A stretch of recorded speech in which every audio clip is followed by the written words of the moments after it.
Então vamos passar então a palavra para o Wilker, que vai falar sobre a dissertação de mestrado dele. Eu tive a honra de participar da banca, então conheço o trabalho, não vou nem adiantar nada, mas o Wilker vai apresentar para vocês, tenho certeza que vão ficar bastante interessados.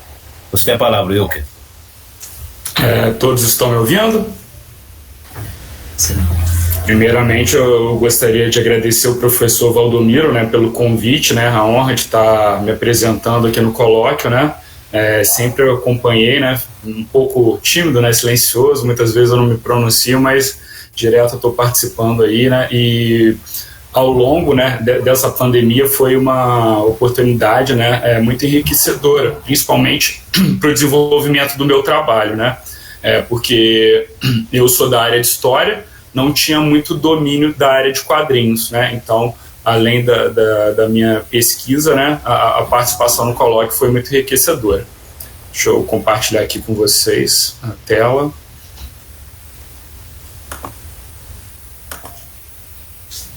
Todos estão vendo? Sim. Então, o tema, né, da minha dissertação é a nossa história em quadrinhos, o ensino de história local através de histórias em quadrinhos, né? Essa dissertação ela foi desenvolvida pelo programa Prof. História, né? Que é um programa nacional, né? É um programa de pós-graduação, né? Escrito senso, profissionalizante, onde o foco é atuar com os professores de história, né? Professores da educação básica. E além de tudo aquilo que a gente tem que desenvolver na dissertação, nós também, né, por ser um mestrado profissionalizante, nós temos que desenvolver um produto, né, o qual eu vou estar mostrando mais no finalzinho para vocês. Falar um pouquinho de mim, né, para vocês entenderem também o meu lugar de fala, né. Meu nome é Wilker, né, Marcos Franceschi, tenho 36 anos e eu sou de Barra Mansa, né, interior aqui do Rio de Janeiro. A minha formação, eu me formei primeiramente, né, em licenciatura plena em História, em 2007, né, posteriormente me formei em Pedagogia, né, tenho especialização em Ensino de História, né, em Gestão Escolar e, né, concluí agora, no meio do ano agora, o mestrado, né, em Ensino de História. Na minha experiência profissional, ela basicamente se resume, né, a atuação na educação básica, seja no ensino fundamental 2 ou então no ensino médio, né? Eu já passei por diversas redes públicas, né, e também colégios particulares aqui da região. Já atuei tanto como professor de história como professor de ética e cidadania e atualmente estou atuando também como pedagogo. Um sumário aqui para poder orientar um pouco sobre a minha apresentação, né? Primeiro a gente vai falar sobre o problema, né, estudado, depois a gente vai ver os objetivos, depois a hipótese, a metodologia e o desenvolvimento da pesquisa em si. E, por último, né, irei apresentar as considerações finais. O problema, né, que foi analisado, né, foi como tornar as aulas de história da educação básica mais interessantes e significativas para os estudantes. Porque a gente vive num contexto onde o aluno ele vem do Fundamental 1, né, onde tem um professor generalista que não domina muito a parte das metodologias de ensino de história e acaba reproduzindo, né, aquela história dos grandes nomes, né, dos grandes eventos, né, da independência do Brasil, do pseudo-descobrimento por parte dos portugueses. Então fica muito restrito a isso ainda, porque esses profissionais generalistas eles não têm, né, sendo trabalhado na formação deles, né, a metodologia de ensino de história. Então, eles chegam no 6º ano do fundamental, né, achando que história é basicamente ouvir histórias, né, sobre o passado, né, do Brasil e do mundo, né? E muitas vezes eles se sentem desmotivados, porque no 6º ano a gente começa tendo o quê? A gente começa tendo pré-história, né? Então, coisas... e a pré-história, né, ultimamente a gente estuda um pouco a pré-história do Brasil, mas geralmente era basicamente centrada na África e na Europa, nas descobertas, né?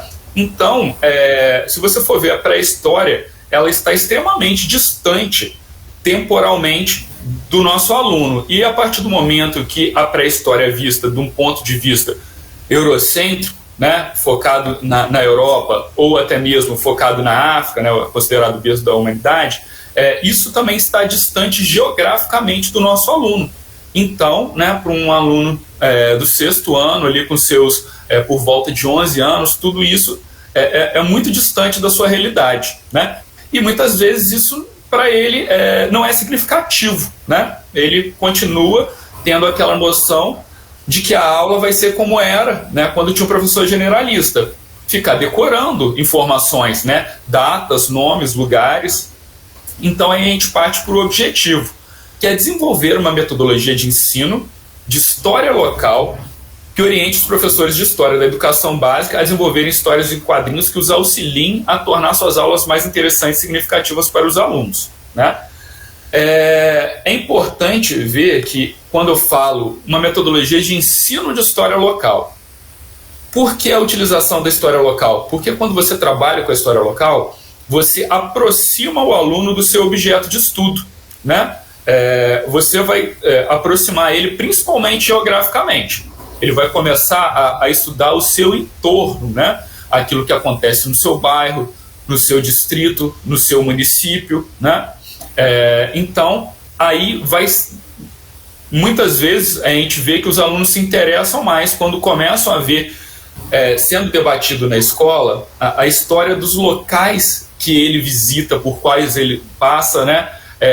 E muitas vezes quando toca em situações que os seus pais ou avós já contaram para ele, né, sobre a história da sua cidade, do seu bairro, né, do seu distrito, da sua vila.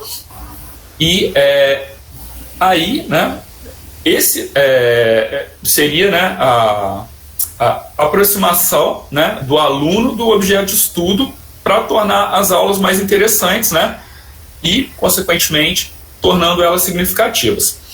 A hipótese, né, é que nós acreditamos que, através deste trabalho, né, utilizando o auxílio da linguagem quadrinística, né, retratando, né, nas histórias em quadrinhos a localidade, né, esses estudantes eles possam se perceber enquanto agentes históricos, né, que tanto sofrem quanto também interferem nos acontecimentos da sua localidade, né? Eles tanto sofrem com as ações dos membros da sua comunidade, como a sua ação também interfere, né, na sua comunidade, né? Então, um agente histórico, né, que não é só passivo, mas também pode ser ativo na história da sua localidade.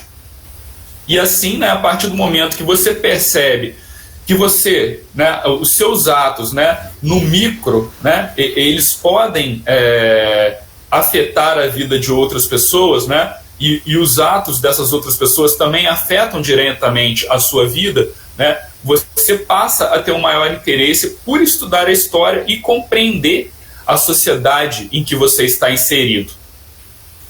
A metodologia que a gente utilizou para alcançar o objetivo, ela ficou restrita, né, à pesquisa bibliográfica, né? Depois, ao longo da pesquisa, eu vou explicar o porquê que ela teve essa restrição. E os 3 temas principais pesquisados foram a história local, né, história em quadrinhos e o ensino de história, que é o que liga isso tudo, né? Até porque o mestrado é um mestrado em ensino de história. E por que a gente se utilizou dessa metodologia, né? Como Isaac Newton fala, né, se eu vi mais longe, foi por estar sobre os ombros de gigantes. Então, todos os autores, né, que aqui eu estou elencando, né, aqui no caso tem os autores de história local, os principais que eu utilizei, né, para poder compreender os estudos de história local, né, eles serviram, né, para que eu pudesse, né, ter uma base para poder desenvolver o meu trabalho, bem como também os teóricos, né, que falam sobre as histórias em quadrinhos, né, e sobre a linguagem quadrinística, né, e também os autores que pesquisam, né, e escrevem sobre as práticas, né, de ensino, né, e as metodologias de ensino de história. Então, foi necessário, né, fazer um estudo bem profundo, né, para poder interligar esses três temas, né, bem distintos. Aí o desenvolvimento da pesquisa, né? A nossa pesquisa ela foi desenvolvida, né, e dividida em 3 capítulos. O primeiro capítulo se chama Toda a História Local, e o segundo capítulo, né, a história em quadrinhos como recurso didático. E a gente termina, né, com o terceiro capítulo, elaborando histórias em quadrinhos de história local. No primeiro capítulo, né, eu vou estar abordando as questões da história local, né, e bem como a sua bibliografia de referência. No capítulo 2, né, eu já vou estar utilizando mais a bibliografia de referência da parte das histórias em quadrinhos. E no 3, eu faço uma junção de todos esses com a bibliografia mais focada na parte do ensino de história. Aqui eu não sei se tem alguém que é da área de história, né, especificamente, mas, né, eu vou explicar um pouco, né, essa questão da história local, né. Quando a gente fala, né, sobre toda a história local, se você for ver a partir do momento que toda a história é escrita, né, de um lugar, né, do lugar onde está, né, o lugar físico, de onde se encontra, né, o historiador, e também é feita, né, sobre um lugar, porque a gente tem as questões de recorte. Na historiografia, sempre que vai ser feita uma pesquisa, tem o recorte da região, tem o recorte do tempo e tem o recorte temático, né? Então o local está sempre dentro da pesquisa histórica, porque não tem como pesquisar a história de tudo, né? Eu vou pesquisar história em quadrinho, eu vou pesquisar a história da história em quadrinho no mundo inteiro, é um tema muito vasto, né, para a gente poder se aprofundar. Então muitas vezes a gente foca, né, num recorte regional, né? Pode ser um país, né? Tem alguns pesquisadores que falam especificamente sobre o desenvolvimento de histórias em quadrinhos no Rio Grande do Sul, né? Tem um pesquisador, o professor Márcio Rodrigues, que está pesquisando sobre histórias em quadrinhos da Amazônia, né? Produzidas na Amazônia e que falam sobre a Amazônia, né? Então sempre tem a questão do recorte, né? Então o local sobre o qual discorremos ao longo dessa pesquisa especificamente, né, ele é um local que está associado tanto a uma aldeia, quanto a uma vila, ou a uma instituição, a uma paróquia, a uma cidade, ou até mesmo a um espaço político-administrativo, como vão ser os bairros, distritos, municípios, né? Então, esse é o local especificamente que a gente vai estar abordando na nossa pesquisa, né, em questão, né, que é o desenvolvimento de histórias em quadrinhos, de história local, né, desses espaços, né. Aí a gente vem falando um pouco mais sobre o desenvolvimento da história local no Brasil. A história local brasileira, ela é dividida em 2 momentos, né. Nós temos a antiga história local brasileira, que ela um dos grandes marcos dela é a fundação do IHGB, que é o Instituto Histórico e Geográfico Brasileiro, né, que ocorreu no ano de 1838, e ela vai se estender até meados do século XX, quando começa o período da nova história local brasileira, né, que se estende até os dias atuais. Essa nova história local brasileira, ela vai ter início nesse período, quando tem a formação dos primeiros cursos de história, né, digamos assim, fora dos grandes dos grandes centros, né? Fora de São Paulo, Rio de Janeiro, quando os cursos de história e também os cursos de pós-graduação começam a se pulverizar pelo Brasil. E aí, quando a gente fala de história local, a gente também, né, por estar falando da educação básica, a gente tem que falar sobre a questão do ensino de história local, né? A gente vai ter algumas questões que falam sobre o ensino de história local, tanto no PCN, que são os Parâmetros Curriculares Nacionais, quanto também na BNCC, né, que é a Base Nacional Comum Curricular. Esses dois documentos, eles centralizam o estudo de história local nos primeiros anos do ensino fundamental, né? Só que, como eu falei anteriormente, não acredito que esse ensino de história local deva ficar restrito nessa etapa, né, da escolaridade. Principalmente, né, porque os professores que trabalham com história ali são professores generalistas, a maioria deles que não tem formação de história, né, e isso compromete muito o entendimento do aluno do que é o estudo de história, verdadeiramente, né? Então, nós acreditamos que esse estudo de história local ele deva ser trabalhado ao longo de toda a educação básica. E aqui a gente tem uma fala, né, de uma professora de história, né, no qual a Selva Guimarães Fonseca ela fala, né, que o contato com a história local é fundamental para que os sujeitos possam se situar, compreender e intervir no espaço local em que vivem como cidadãos críticos. É o que eu estava falando, é aproximar o aluno, né, do seu objeto de estudo, para que ele possa se compreender, né, como aquele agente histórico, né, que intervém na história, né, da sua localidade, né, e que passe a agir criticamente, né, não só agir criticamente, mas também julgar criticamente, né, os atos que são feitos na sua localidade, principalmente pelos políticos, né? Não somente a questão política partidária, né, mas todo ato que nós fazemos é um ato político, né? Então é muito importante que a gente, enquanto professor de história, desenvolvamos, né, esse senso crítico nos nossos alunos, né, para que eles possam estar intervindo da melhor maneira possível em meio à sociedade na qual ele está localizado. Aí, quando a gente entra no capítulo 2, né, a gente vai falar sobre a história em quadrinho como recurso didático, né? E um longo período, né, vai separar, né, o surgimento da primeira história em quadrinho até que essa linguagem fosse aceita por parte dos educadores, dos acadêmicos, né? E para que realmente as histórias em quadrinhos pudessem entrar dentro do colégio, mas pela porta da frente, não como ocorreu durante muito tempo, né, como uma espécie de contrabando, né, que ia muitas vezes dentro do livro didático, né. Se fosse pego um aluno com história em quadrinho, muitas vezes essa história em quadrinho era apreendida, né, era levada para a direção, né, para orientação educacional.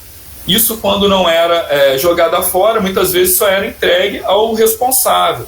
Então, a gente vai ver que existiu durante muito tempo, né, mas muito tempo mesmo, um preconceito arraigado na sociedade, principalmente no meio escolar, com relação à linguagem quadrinística. A perseguição às histórias em quadrinhos ela surgiu logo que a linguagem foi criada, né? Então, tão logo é criado as histórias em quadrinhos, elas logo começam a ser perseguidas, né? Serem criticadas, principalmente por parte de professores e pedagogos, né, que condenavam a sua leitura, mas também foram perseguidas também por políticos e por religiosos, principalmente devido a algumas temáticas, né, que algumas histórias em quadrinhos adotavam. Aí a gente vai ver, né, o livro, né, do autor Frederic Werther, né, que já foi mencionado pelo professor que falou anteriormente, né? O Seduction of the Innocent. Perdoem a pronúncia do meu inglês, né? Mas traduzindo aí seria Sedução dos Inocentes, que foi publicado em 1954 nos Estados Unidos, né? E a partir deste livro, né, como já foi falado e a maioria dos participantes aqui do colóquio, né, sabem, começou uma perseguição mais sistemática, né, às histórias em quadrinhos nos Estados Unidos. Perseguição essa que se espalhou para outros países e chegou até aqui no Brasil.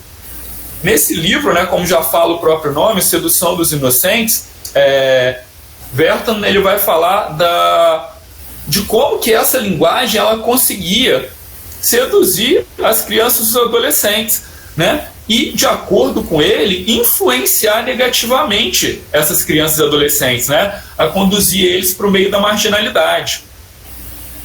Aí a gente vai ver que, devido a esse livro e a outras situações que ocorreram simultaneamente, né? Ações de políticos, de membros religiosos, né? Começou a ter muitas apreensões, né? Muitos pais recolheram as histórias em quadrinhos de seus filhos e juntaram isso, muitas vezes fizeram fogueiras, né? Queimando em praça pública, em atos, né? Que condenavam a leitura da história em quadrinho. Isso também é um ato político, mesmo quando não feito, né, por políticos partidários. Você queimar histórias em quadrinhos, né? Você juntar várias pessoas, fazer uma fogueira, isso é um ato político, né? E isso ocorreu muito durante a década de 50, não só nos Estados Unidos como em outros países, inclusive aqui no Brasil. Aí a gente vai ter, né, por causa dessa perseguição, como foi falado pelo próprio professor Valdomiro e pelos demais colegas ali, o desenvolvimento do código de ética, né, das histórias em quadrinhos, né, nos Estados Unidos, o que ocorre no ano de 1954. Como foi falado, ele, né, aqui você pode ver uma capa, né, do Batman. Aqui a gente tem ali circulado de vermelho, né, o selo que está bem lá no alto. Aqui você pode ver ele um pouco maior. Esse selo foi, o desenvolvimento dele foi um processo de autocensura, como já foi falado, com medo, né, de que a censura, se ela viesse por parte do governo, ela viesse de uma forma mais rígida. Então, os editores, né, das revistas em quadrinhos decidiram criar eles próprios esse código, né, para que pudesse diminuir a perseguição que estava tendo as histórias em quadrinhos, principalmente, né, as de super-heróis e as de terror. Aí a gente vai ver que até chegar, né, até nas escolas, né, como eu falei, foi um período muito longo, né? A gente teve esse período de perseguição, principalmente na década de 1950, só que a gente vai ter algumas publicações, como essa, né, Um Contrato com Deus, de Will Eisner, né, que é de 1978, que foi, de acordo com Will Eisner, teria sido a primeira graphic novel, né? E apesar dele não ter sido, né, o criador do modelo da graphic novel, né, ele soube utilizar muito, né, da parte, né, da midiática, né, para poder fazer propaganda do seu livro, né, que conta, né, a vida dos imigrantes judeus, né, no subúrbio de Nova York, né. São 4 histórias, se eu não me engano. E esse livro, né, essa graphic novel, né, esse livro, formato de livro, mas com a linguagem história em quadrinhos, né, ele conseguiu angariar muitos fãs, né, e conquistar um espaço, né, para as histórias em quadrinhos, até mesmo nas livrarias, que até então não era um hábito vender histórias em quadrinhos em livrarias. Aí a gente vem, né, para uma outra obra também consagrada, né, que é a publicação de Maus, né, por Art Spiegelman, né, em 1980 originalmente, nos Estados Unidos, né, uma história em quadrinho que no início foi publicada em uma revista e depois também foi transformada em graphic novel, né. Ela já fala sobre, a temática dela é o Holocausto Judeu na Segunda Guerra Mundial, né, fala muito sobre a questão que a gente trata em história, sobre a questão memorialística, né, porque, e também biográfica, porque Arthur Spiegelman narra a história, né, dos seus pais, né, e na Polônia, né, e a perseguição que eles sofreram, né, por serem judeus, né, poloneses durante a Segunda Guerra Mundial. Aí, fatores como esses, né, eles colaboraram para que a linguagem quadrinística, né, tivesse uma maior aceitação, né, e que ela pudesse chegar dentro dos colégios, né, aos poucos foi galgando seu espaço, né. E é importante a gente falar que desde o surgimento da linguagem quadrinística já foram desenvolvidas diversas, né, histórias em quadrinhos com a temática histórica, como a gente mostrou aqui a própria história do Arthur Spiegelman, né, que tem ali um contexto histórico, né, como fundo da história dos seus pais, né. E agora a gente vai ver alguns desses exemplos, né, fora a obra do Arthur Spiegelman, que já é muito conhecida. Aqui, né, eu coloquei o mapa mundi para a gente ver como que alguns exemplos ao redor do mundo, para a gente ver que isso não ficou restrito aos Estados Unidos. Aqui nos Estados Unidos a gente tem uma outra obra, né, também muito conhecida, que depois virou inclusive filme, videogame, né, que é a obra 300, né, que trata, né, sobre a Batalha de Termópilas, né, entre os espartanos e os persas, né, que ocorreu na Grécia Antiga, né. Esse quadrinho ele é de 1998, né, e o texto e o desenho é de Frank Miller.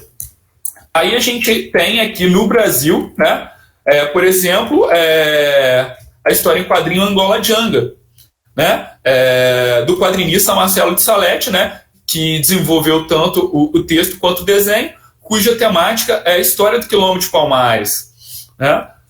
Aí a gente tem aqui na França, né, uma história bem conhecida, né, que é Asterix, o gaulês, né, cuja primeira publicação foi de 1959, né, onde o texto de Albert Uderzo e René Goscinny, né, essa primeira história deles, Asterix, o gaulês, ela trata basicamente da invasão romana da Gália, mas eles vão utilizar outros acontecimentos históricos, né, como pano de fundo para os desenvolvimentos da sua narrativa, né.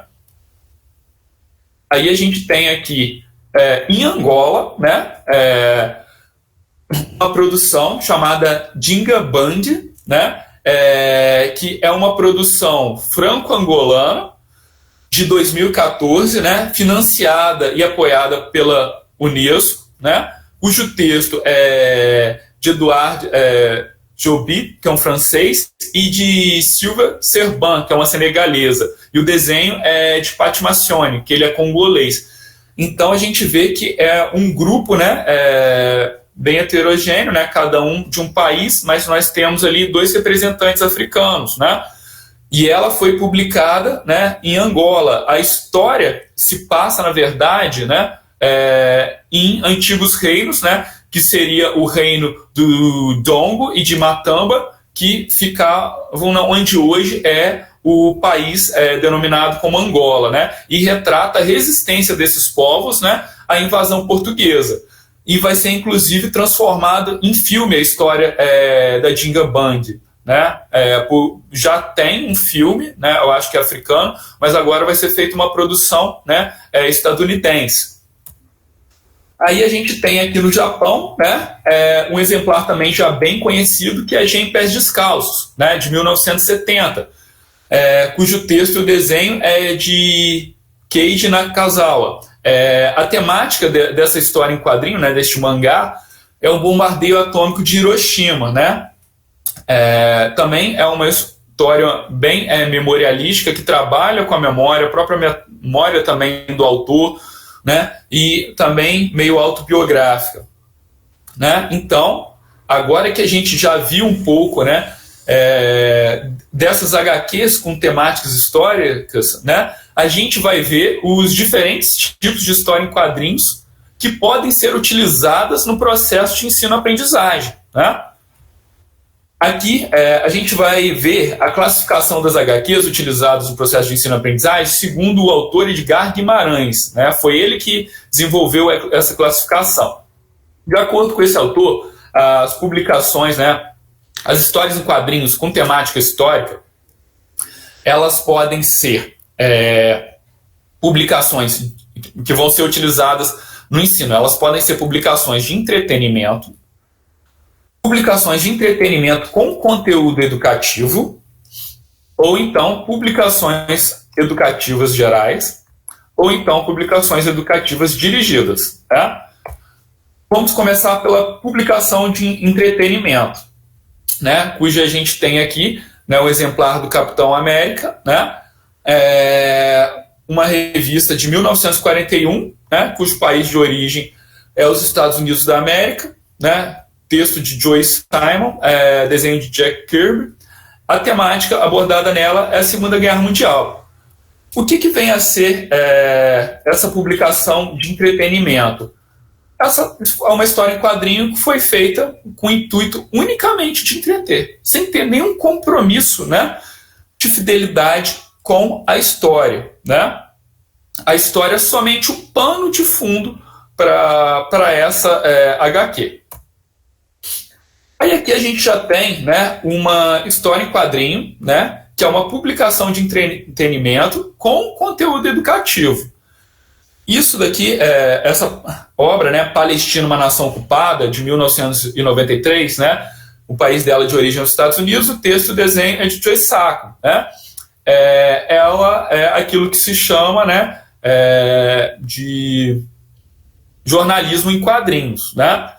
E ela é de entretenimento. O objetivo principal dela é entreter e também informar. Mas ela tem, né, um conteúdo educativo porque ela foi feita, né, por um jornalista.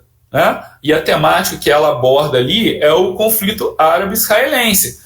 Ela retrata acontecimentos reais, enquanto a obra do Capitão América, né, a gente vai ver que é muito utilizado da ficção, por isso que é uma obra meramente de entretenimento. Aí quando a gente vem, né, aqui para um exemplo de uma HQ brasileira, né, Dom João Carioca, que foi lançado em 2007, né, é uma publicação cujo texto é da historiadora Lilia Schwartz e o desenho do quadrinista Spaca. Né, a temática dela é a transferência da família real portuguesa para o Brasil. Também retrata a questão das guerras napoleônicas e a invasão, né, de Portugal, que é o que conduz a família real a se abrigar aqui no Brasil. Né? Ela é uma publicação educativa geral, porque ela foi elaborada por uma historiadora, né, que possui uma pesquisa muito forte, né, no âmbito de história do Brasil. Né? Só que ela não foi feita necessariamente como um material didático. Né? A gente poderia incluir ela como uma obra paradidática. Aí a gente já vem uma publicação educativa dirigida, né, que é um livro didático, chamado História para a Escola Moderna. Né? Esse é o volume 1. Né? História para a Escola Moderna, ele foi publicado no ano de 1970 aqui no Brasil. Né? O texto ele é do professor de História, professor Julierme de Abreu e Castro. Os desenhos são, né, dos grandes quadrinistas, né, Eugênio Colonese e do Rodolfo Zala. Né? E a temática desse livro, né, que foi feito para ser utilizado em sala de aula para se ensinar a história do Brasil, né, a temática dele é a história do Brasil, desde daquilo que era ensinado na época, né, como a descoberta do Brasil, só que hoje a gente fala de invasão. Né? Então, se a gente for ver esse livro, ó, ele completa 52 anos. Né? Então, um livro didático no ano de 1970, né, já utilizava a linguagem quadrinística. Então, a gente vê que já na década de 70 os quadrinhos já estavam entrando pela porta da frente nas escolas, só que ainda de uma forma muito modesta. Né? Esse, para critério de formação, foi um dos livros mais vendidos no Brasil durante o seu período de publicação. Aí a gente vai falar agora especificamente sobre a questão das histórias em quadrinhos de história local. E a gente vai focar no caso de Curitiba, né, capital paranaense. Apesar de ainda ser restrito, né, o número de municípios brasileiros que possuem obras quadrinísticas, né, esse número vem crescendo cada vez mais. E um desses municípios que a gente vai ver que se destaca no desenvolvimento de histórias em quadrinhos com temática de história local é a capital paranaense, né? Só um minutinho. Eu acredito que muitos sabem, né, da existência, né, da Gibiteca, né, de Curitiba, uma das gibitecas brasileiras mais conhecidas, né, que possui um dos maiores acervos, né, do Brasil. Então, o investimento na questão em quadrinhos no estado, né, do Paraná, mais especificamente na cidade de Curitiba, ela é muito forte, né? E não é somente da gestão de agora, é algo que já vem de um certo tempo, de algumas décadas até. Aqui a gente vê, por exemplo, essa obra, né?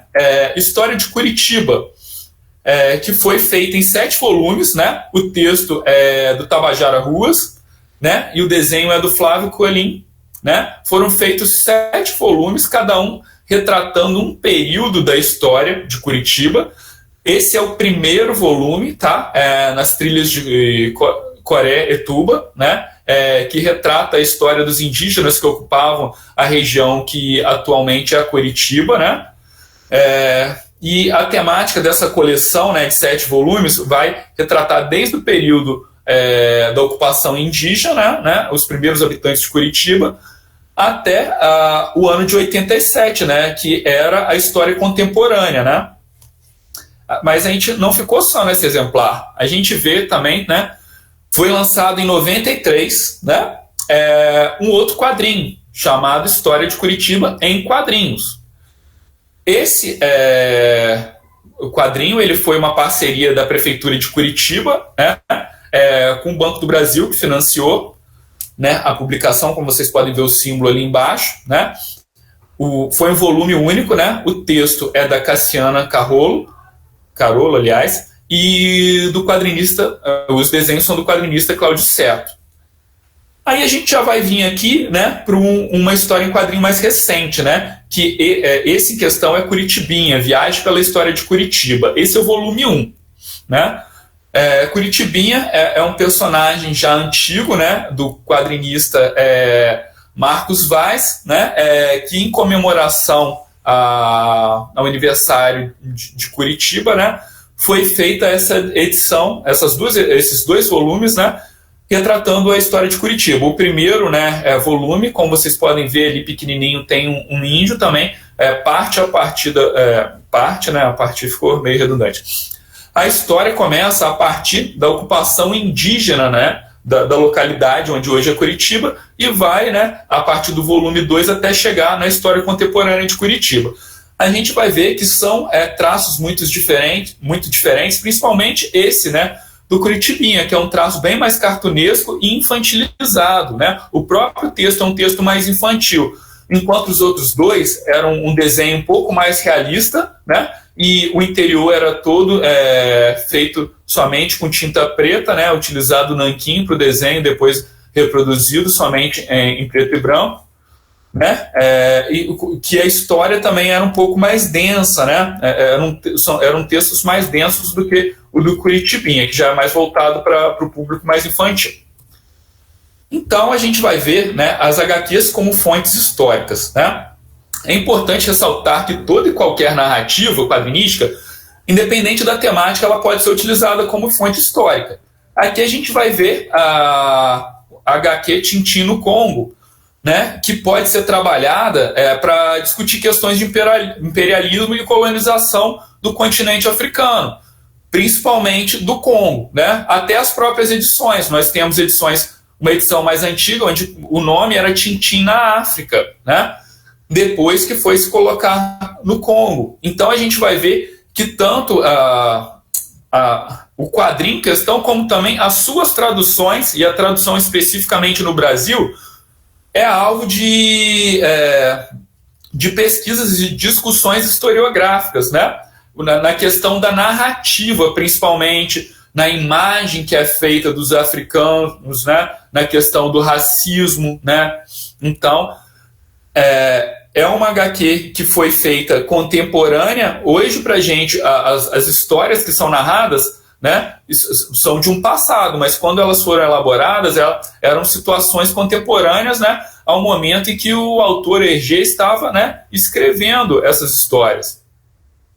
Aí a gente vê aqui uma sátira, né, ao Tintin, que é a obra Papa em África, que eu conheci no curso de Histórias em Quadrinhos de Origem Africana, do professor Márcio Rodrigues, né, que não tem tradução ainda para o português, né? Ela é uma obra da África do Sul, né? Cujo quadrinista é o Anton Kannemeyer, né? Que retrata, né, de uma forma satírica, até com traços parecidos com o do Hergé, né, o imperialismo e a colonização do continente africano. A gente vai ter aqui também uma obra X-Men, né, uma história em quadrinho de heróis, né? Que é a primeira publicação em 1963 nos Estados Unidos, texto de Stan Lee e desenho de Jack Kirby, que a temática, né, a gente vai ver que a gente pode relacionar, até por causa do desenvolvimento, do período que foi desenvolvida a história em quadrinho, a luta pelos direitos humanos, né, e contra o racismo que estava ocorrendo nos Estados Unidos. O professor Xavier, né, seria, no caso, o Martin Luther King, enquanto o Magneto seria o Malcolm X, né? Que um teria uma postura mais pacífica, né? Buscando a aceitação dos negros, né? E o outro a aceitação dos mutantes, enquanto o outro teria uma postura mais agressiva, né? Para forçar essa aceitação, né? Então tem bastantes estudos que falam sobre essa relação dos X-Men com a luta pelos direitos humanos dos Estados Unidos durante a década de 60. Aqui nós temos a obra Watchmen, né, do consagrado, né, Alan Moore, né, com desenhos de Dave Gibbons, que foi publicada, né, em várias edições entre o ano de 1985 e 1986 nos Estados Unidos. E a temática dela é a Guerra Fria. A gente vai ver aqui, né, a capa, né, de um desses exemplares. Aqui, ó, quando eu coloco aqui para o lado, você pode ver em vermelho a silhueta de uma caveira.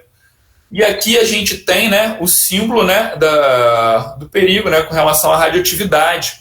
Né? Num período, né, num contexto que estava na Guerra Fria, tinha muito esse medo da guerra nuclear. Né? E a história em quadrinhos ela aborda um pouco essas questões. E aqui a gente tem o relógio, né? Que era o chamado o relógio do fim do mundo, né? Que quanto mais se aproximava de uma possível guerra nuclear entre os Estados Unidos e a União Soviética, mais eles aproximavam o ponteiro, né, do 12, que seria a questão do juízo final, né? Então a gente vê que a relação das histórias em quadrinhos com história é uma relação muito profunda, né, e muito rica, né? E para que a linguagem quadrinística ela seja utilizada adequadamente no processo de ensino-aprendizagem de história, não basta que eu, enquanto professor, eu nutra uma simpatia por uma história em quadrinho qualquer, ou pela linguagem quadrinística como um todo. É necessário que o professor que vai utilizar a história em quadrinho domine, né, mesmo que em seus conceitos mais basilares, a linguagem quadrinística, para que ele possa trabalhar com propriedade as histórias em quadrinhos dentro de sala de aula. Aí no capítulo 3, a gente vai, né, para elaboração de HQs de história local. Né? E para isso é necessário que a gente compreenda não somente, né, as etapas de produção de uma história em quadrinho, como também as etapas de uma pesquisa histórica. Eu vou tentar acelerar um pouco mais aqui para mim não, para que eu possa explicar tudo, né? Porque eu estou cronometrando meu tempo aqui, já está se aproximando do final. Então a gente vai ver como estudar a história local, né? Primeira etapa, escolher, né? Ou seja, delimitar o recorte espacial, temporal e temático, como eu já havia falado anteriormente. Depois a gente vai elaborar o projeto de pesquisa. Né? Tendo esse recorte, a gente vai elaborar o projeto em si, mais detalhadamente. Depois a gente vai partir para a prospecção e localização das fontes, que é a procura das fontes primárias. Depois a gente vai partir para a parte de análise e interpretação dessas fontes.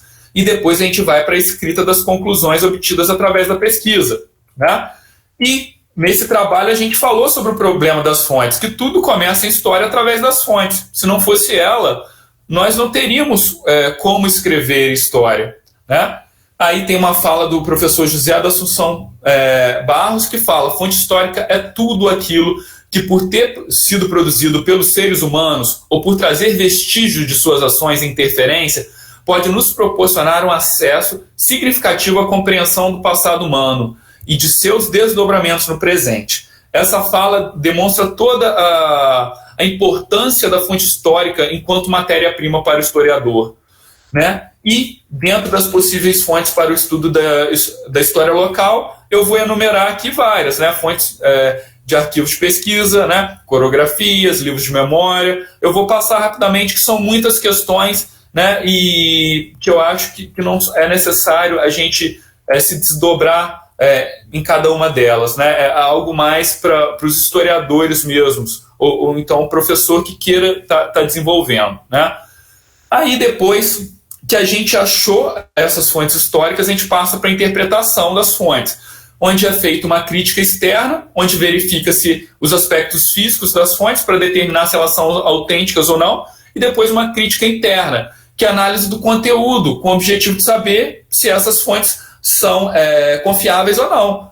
Porque a pessoa que está escrevendo, né, por mais que essa fonte histórica ela seja autêntica, a gente não sabe qual foi a intenção de quem escreveu, né? A intenção no discurso que foi feito ali naquele documento histórico. Então a gente tem que analisar esse discurso também, né? Para poder analisar de forma crítica os escritos dessa fonte. Ou até mesmo não só escritos, pode ser uma pintura, pode ser uma fonte imagética, pode ser uma fonte física, né? Pode ser uma roupa, mas tudo isso tem que ser interpretado de forma externa e interna. Depois que feita essa pesquisa, a gente parte para o desenvolvimento das histórias em quadrinhos, onde a gente desenvolve o projeto de pesquisa, né? Isso daqui é um roteiro para auxiliar o professor nesse desenvolvimento das histórias em quadrinhos de história local. Ele vai desenvolver o projeto de pesquisa de história local, né?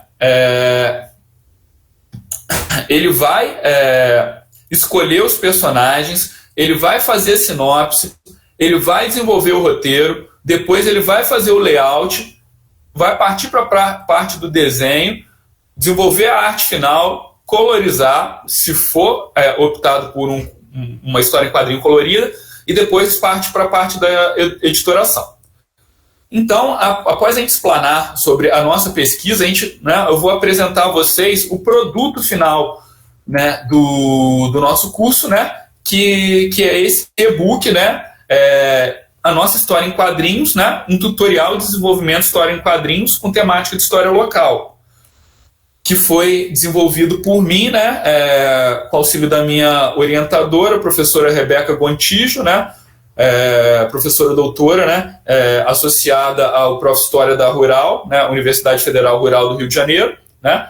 E aqui tem o sumário, né? Como que eu dividi, né? As coisas que constam nesse tutorial, onde é apresentadas as características da linguagem quadrinística, né? Fluxo de leitura das HQs, vinheta, moldura, sarjeta, elipse, movimento, figura cinética, percepção do tempo, flashback, flashward, enquadramento, planos de visão, ângulos, variação dos ângulos em relação à altura, todos os elementos necessários, né? Variação dos ângulos em relação ao lado, foco, tipo de desenho, cor, tiras, prancha, texto escrito, balões, corpo do balão, apêndice, letreiramento, posicionamento dos balões, legendas, sons, onomatopeias, né?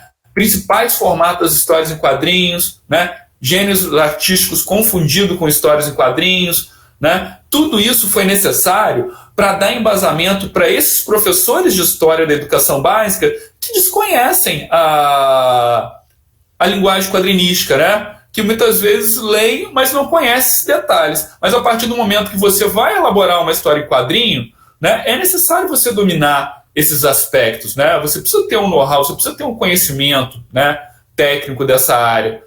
Aí depois que é feita essa apresentação, a gente parte, né, para o desenvolvimento da pesquisa de história oral, onde é apresentados as possíveis fontes de pesquisa, né, e como eles podem desenvolver, né, uma HQ de história local, como eles podem desenvolver o roteiro. É apresentado 4 tipos de roteiro, né, para eles: o The Marvel Way, o Full Script, o formato T e o layoutado, né.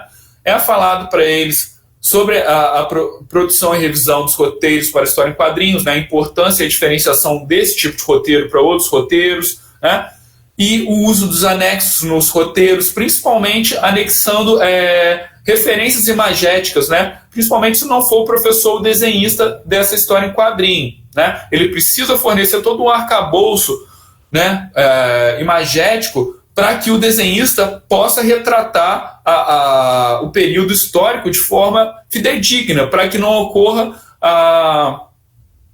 Ai, meu Deus, me faltou a palavra agora. Daqui a pouco eu lembro. Para não que seja retratado um anacronismo, né? Que é retratar como ocorre no Asterix, né? Retrata o encontro do Asterix, né? No Egito, né? A gente não tem relato sobre isso, até porque os gauleses viveram, né? Bem depois do desenvolvimento da civilização egípcia. Então, todas essas questões são questões anacrônicas, né? Então, a gente, enquanto professor que está desenvolvendo uma história em quadrinho com cunho didático, né? É importante que a gente se atente a tudo isso, né? Aí depois, né? A gente, no final, fala sobre o processo de quadrinização dessa pesquisa, né? E faz a indicação bibliográfica, né, sugerindo algumas leituras basilares, né, para que o professor ele possa estender seu conhecimento, né, além daquilo que eu apresento. Aí nós temos 2 páginas, né, do meu e-book. Peço perdão a vocês pela aparência, né, foi todo desenvolvido por mim, né, tanto a parte escrita como também a parte visual, né, eu não tive auxílio de ninguém, somente o auxílio de uma professora de português, colega minha, que deu uma revisada, né, no meu texto para ver se não tinha nenhum erro de gramática, né? Então, eu desenvolvi tudo sozinho, né? E eu não sou uma pessoa que tem uma facilidade muito grande com programas, né, editoriais, né? Então, aí a gente tem, né, aqui apresentando o roteiro, né, e no final do meu e-book, né, antes da bibliografia, né, de referência que eu utilizei, né, tanto dos livros teóricos quanto dos quadrinhos utilizados, né, eu desenvolvi ali, né, uma história em quadrinho, né, bem básica, né, com umas 8 vinhetas ali, né, através de um programinha, né, porque eu não tenho o dom do desenho, né, falando um pouco, né, sobre o trabalho, né, e o objetivo desse trabalho é ser veiculado, né, através do PDF, né, ser socializado, né, para que ele possa chegar ao maior número de pessoas possíveis, que possa colocar em prática essa metodologia. Ele poderá ser acessado tanto smartphones quanto tablets, notebooks, né, e para finalizar, né, que eu já me estendi bastante, né, a gente constatou que a linguagem quadrinística associado à temática de história local possui um grande potencial para tornar as aulas, né, de história e também o aprendizado de história mais interessantes e significativos para a educação básica, né, dos estudantes. Só que a gente tem que fazer algumas considerações, né, que temos que pontuar que as restrições impostas pela pandemia, né, implicaram em alterações no cronograma da minha pesquisa, né, e impediram que a gente alcançasse o potencial máximo. Meu desejo era desenvolver eu mesmo uma história em quadrinho que eu levasse para a escola para poder fazer teste com os alunos, né, para ver o resultado ensinando história local com a história em quadrinho e sem a história em quadrinho, para poder fazer uma comparação, mensurar melhor, né, os resultados. Só que devido à pandemia, o fechamento das escolas, isso não foi possível, né? Até o meu acesso fontes de pesquisa, né, também foi impossibilitado. Então, a gente não conseguiu desenvolver isso. Quem sabe, né, num doutorado consiga desenvolver. Né? Muito obrigado pela atenção de todos. Né? Caso tenha alguma dúvida e tenha tempo hábil, fique em vontade para perguntar. Né? Tá aí o meu contato, né? Para caso alguém queira falar comigo posteriormente, né? Se quiser que eu envie o meu tutorial, a minha dissertação, né? Os dois já estão prontos, né? Tá aí meu e-mail, meu contato no Instagram e o meu WhatsApp. Muito obrigado mais uma vez. Obrigado, Wilker. Agora eu participei da banca, posso testemunhar que o resultado da pesquisa de mestrado ficou muito bom, realmente. Ele conseguiu elaborar um manual de orientação para os professores que vai ser muito útil.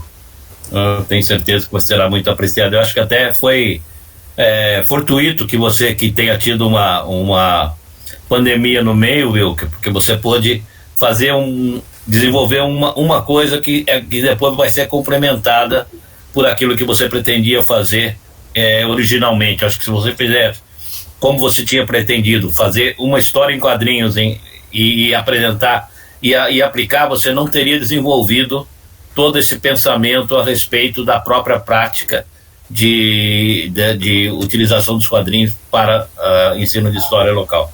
Eu acho que foi até sorte sua, a pandemia acabou fazendo mais bem do que mal para você nesse sentido, embora no primeiro momento você acha que tenha te atrapalhado.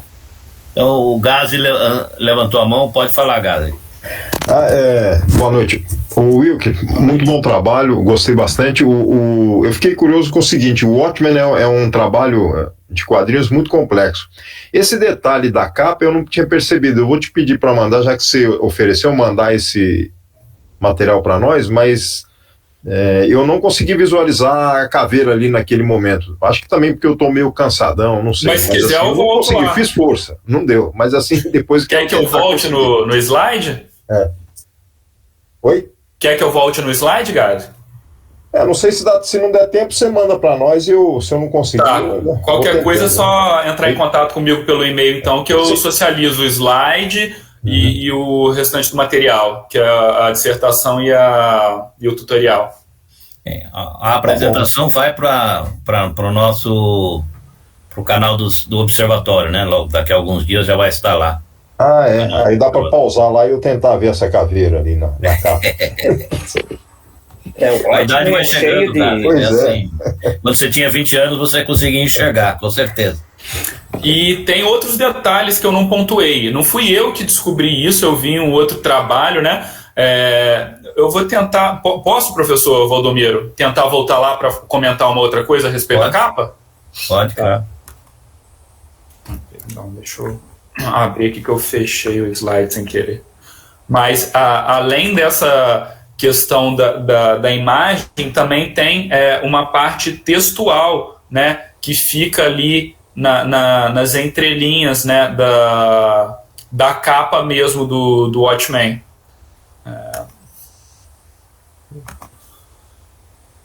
Vamos lá.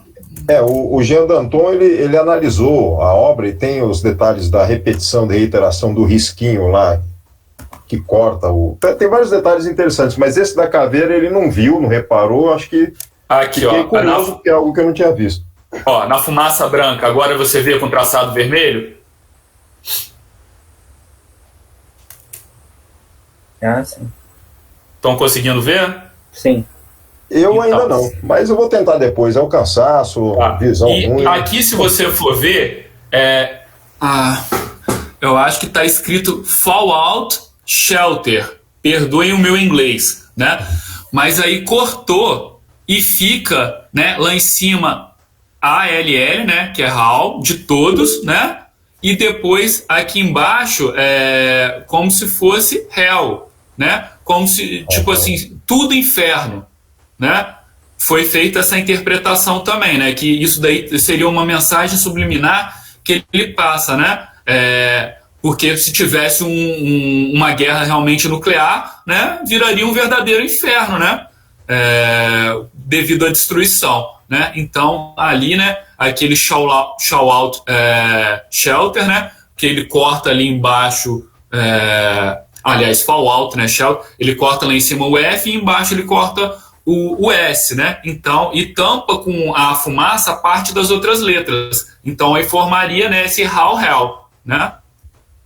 Bem, subliminar não é, porque se você consegue ver, ela não é subliminar. É uma mensagem. O Watchmen trabalha muito com de a forma Gestalt. disfarçada, né? Com uma forma codificada.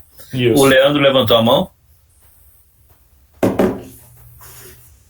Desculpa a persistência ali na questão da imagem. Pode mostrar a imagem de novo rapidinho?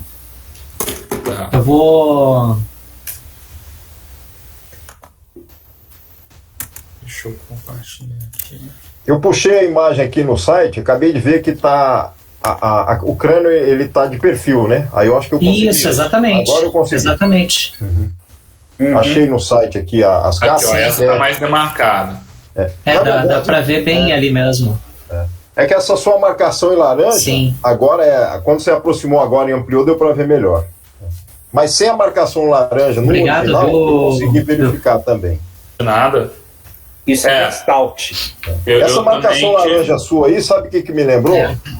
Um pouco de humor, né? Lembrou aqueles filmes de terror, comédia americano que simulam uma caveira chorona lá? Fizeram uma comédia, depois uma paródia disso. Esqueci que seriado. Do que Pânico? séries de filmes. Hã? Pânico. Isso, acho que é. Todo mundo em pânico. Aqui que faz a sátira. Eu também demorei para ver, né? Que aqui a gente tem o espaço do olho, né? Aqui o buraco relativo ao nariz, aqui é como se fosse a boca aberta. Aí eu também demorei para perceber isso no primeiro momento. O que eu acho Obrigado, interessante... viu, professor? De nada. O que eu acho interessante é que você usou a teoria da escola dos anais para falar dos documentos que podem levar a uma interpretação histórica mais real, né? Eu usei na minha dissertação de mestrado também essa metodologia da história. Eu acho muito pertinente, né? Porque ela vai aos documentos, né, a iconografia, né, e ajuda a gente a situar um determinado fato histórico num contexto. Essa questão que você levantou do Asterix, os romanos chamavam os gauleses de bárbaros, né, e os outros povos também. Os gauleses, eles não levavam na cintura um cantil com poção mágica que dava força. Eles levavam na cintura as cabeças, né, decepadas dos inimigos. Então, eram bárbaros mesmo, não eram bonitinhos que nem o Asterix. E o Asterix, eu acho que ele tem que ser visto muito mais como uma paródia, né? Não é um objetivo histórico.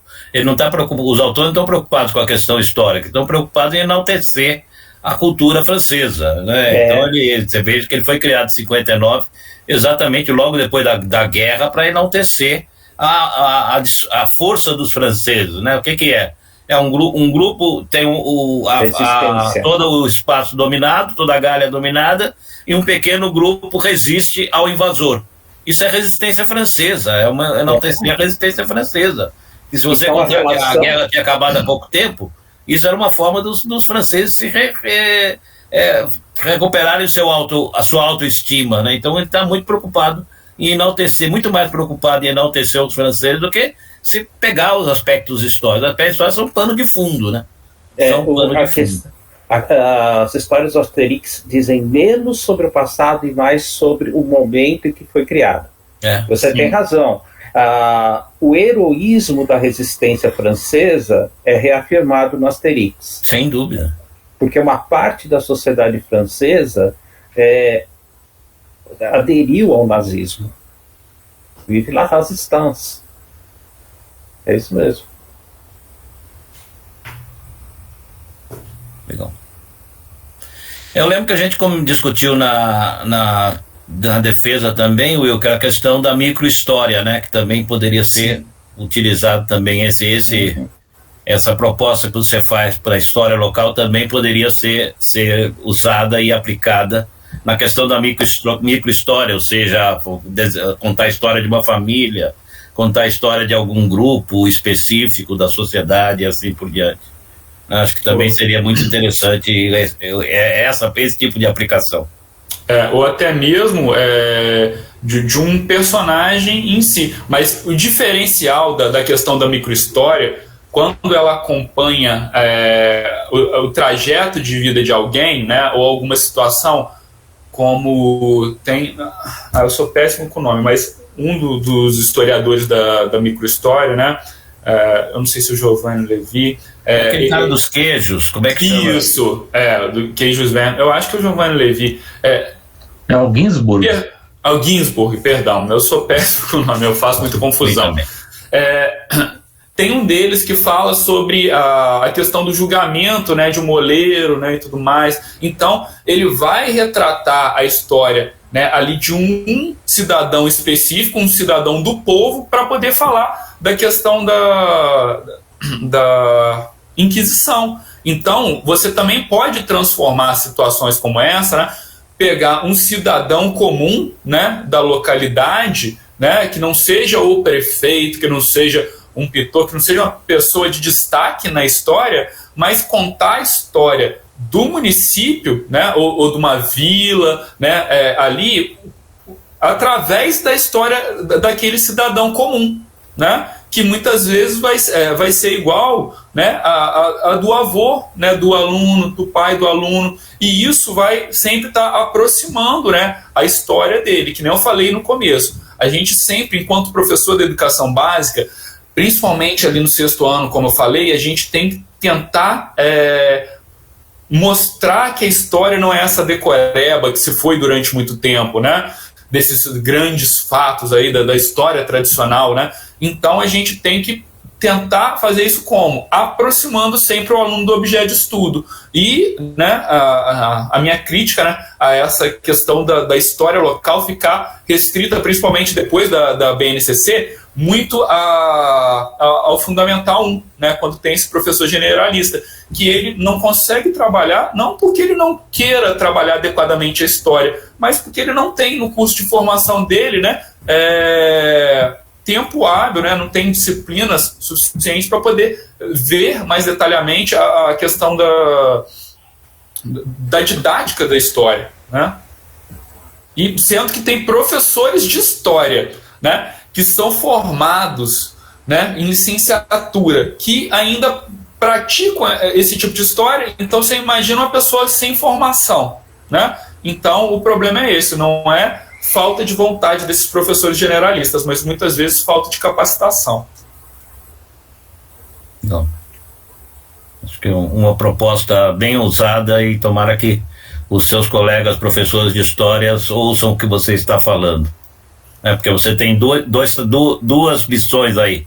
Primeiro é convencer seus colegas de que tem que trabalhar a história de uma outra forma, né? Não no sentido macro, mas no sentido menor da história local, mesmo da microhistória. E o segundo aspecto que você tem que convencer é de utilizar as histórias em quadrinhos, né, nessa proposta. Então são duas missões que você tem pela frente. Eu acho que você tem a juventude, e o tempo e a disposição para se engajar nisso daí e tentar convencer seus colegas. Eu só posso desejar sucesso para você nessa missão, e o resto você desenvolve no futuro. Continue nessa linha. Acho que você tem muita coisa para você desenvolver nessa abordagem que você fez. Parabéns pelo trabalho. Eu que já cumprimentei na defesa, cumprimento novamente. Parabéns pelo trabalho e obrigado pela apresentação que você nos fez. Eu queria complementar o que o Valdomiro disse.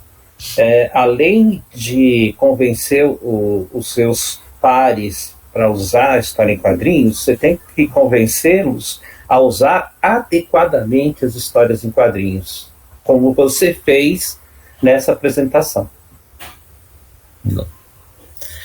Então, pessoal, vamos se encerrando por aqui, já são 10 horas, né? Então, para a próxima reunião, que vai ser... próximo 2 de setembro. 2 de setembro. Quanto? 2 de setembro. Não é semana da Pátria, não, né? Depois não, é a seguinte. Outra, né? Aí Dia 2 de provavelmente setembro, não terá encontramos Brasil também, mais. Mesma bate-hora, 2 mesmo de setembro. bate-canal. E daí continuamos com a apresentação do Leandro. E algum de vocês tem alguma pesquisa para indicar, ou eu convido alguém? Roberto participou de alguma banca recentemente? Não. Nós temos também a apresentação do próximo capítulo do livro, que também ficou para setembro, lembra? Mas o Leandro vai. A gente pode falar pro. Só se fizer as duas apresentações. Ele já está sabendo. Então vamos fazer assim, já está marcado para setembro.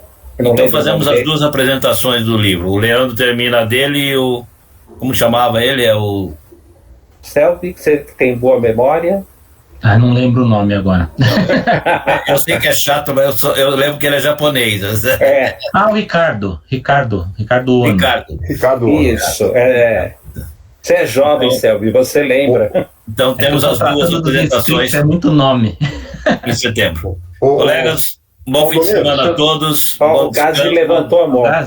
Valdomiro, já que em setembro já tem a programação, para o mês seguinte, se não tiver ninguém, eu vou indicar o Guilherme Silveira, que foi doutorando do Edgar Franco, eu fui da banca, e o trabalho dele envolve não só fanzines, como quadrinhos abstratos e a transição entre quadrinho e arte. Eu acho que é interessante a gente conhecer. Outubro. Aí eu falei com ele hoje mesmo no FIC, que ia conversar com vocês, quando der a gente...